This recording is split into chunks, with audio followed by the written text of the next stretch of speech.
जो नवरात्रि की साधना है, विशिष्ट साधना है, परिशोधन की साधना है, इसमें हम दो प्रक्रियाओं से गुजरते हैं, धुलाई है और रंगाई। संत कबीर ने क्या कहा? गुरु धोबी, शिष्य कपड़ा है, भगवान का नाम जो है साबुन है। गुरु धोबी शीस कापड़ा, साबुन सिरजनहार, सुरत शिला पर धोइए निकसे ज्योति अपार। जब बार बार घिसा जाता है, हमारे कपड़े का मैल छूटता है, अंदर का मैल छूटता है, तब हमारे अंदर से ज्योति निकल करके आती है। पहले चरण में साधना के कपड़े को, अपने आप को धोबी के हवाले कर देना होता है। जीवन की कठिनाई आती है तो हमें जगा करके जाती है, हिलाती है तो याद दिला करके जाती है कि आपके अंदर संभावना क्या है। जब विघ्न सामने आते हैं, सोते से हमें जगाते हैं। जो लाक्षागृह में जलते हैं, पांडव बन वही निकलते हैं।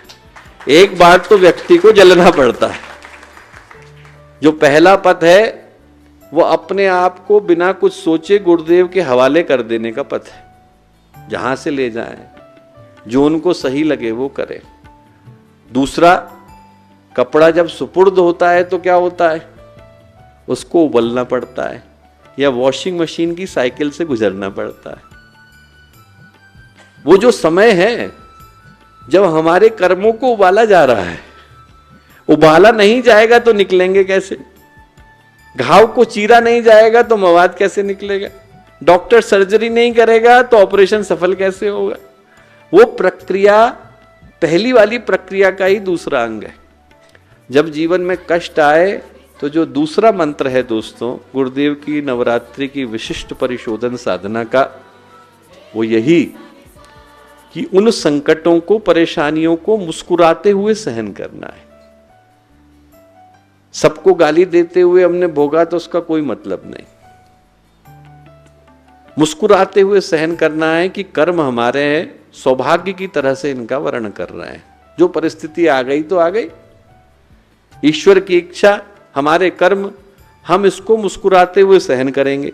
जिस दिन हम कष्टों को मुस्कुरा करके सहना सीख जाते हैं, हम अपने आसपास के कष्टों को देखें, उन्हें मुस्कुरा करके सहन करें, उस दिन हमारे जीवन में तप के साथ तितिक्षा का उदय होता है।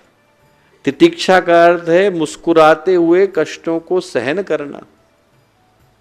आंधियां चल रही हैं, हमने चलाई नहीं, कर्मों ने चलाई है, हम सिर्फ अपने कदमों को थाम करके रख सकते हैं। वो हमारा कर्तव्य, वो हमारी जिम्मेवारी। पहला चरण गुरुदेव के हाथों में सौंप देना। दूसरा चरण मुस्कुराते हुए अपने जीवन के कष्टों को, परेशानियों को सहन करना। और ये 9 दिन की नवरात्रि की साधना नहीं है, जीवन पर्यंत की साधना है। जीवन में जितने प्रारब्ध, जितने संस्कार, जितनी कठिनाइयां आती हैं, उनको मुस्कुराते हुए सहन करना।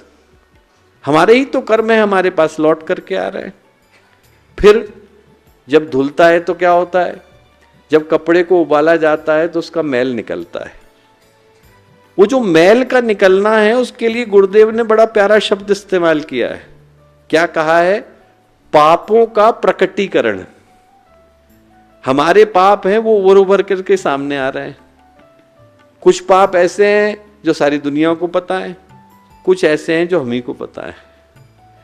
जो हम ही को पता है वो हम जाकर के गुरुदेव से बोलते हैं, प्रखर प्रज्ञा पर, सरल श्रद्धा पर माथा टिकाते हैं और उनसे कहते हैं, गुरुदेव जाने अनजाने गलती हो गई, आप मुझे मेरी गलती से मुक्त करिए।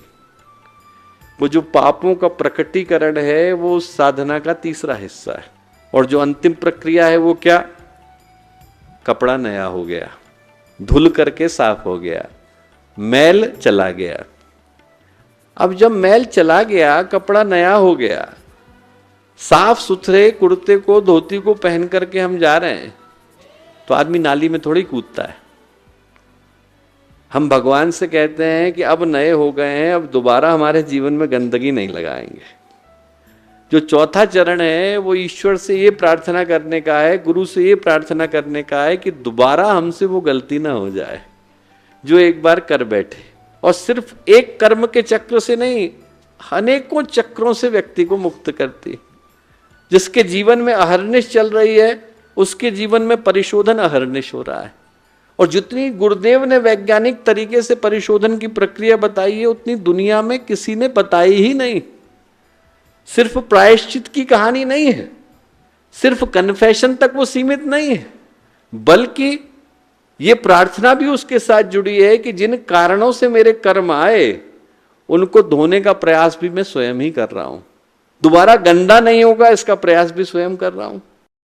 हमारे YouTube चैनल शांति कुंज वीडियो गायत्री परिवार को सब्सक्राइब करें एवं बेल आइकन जरूर दबाएं ताकि गायत्री परिवार की विभिन्न गतिविधियों की जानकारी आपको मिलती रहे।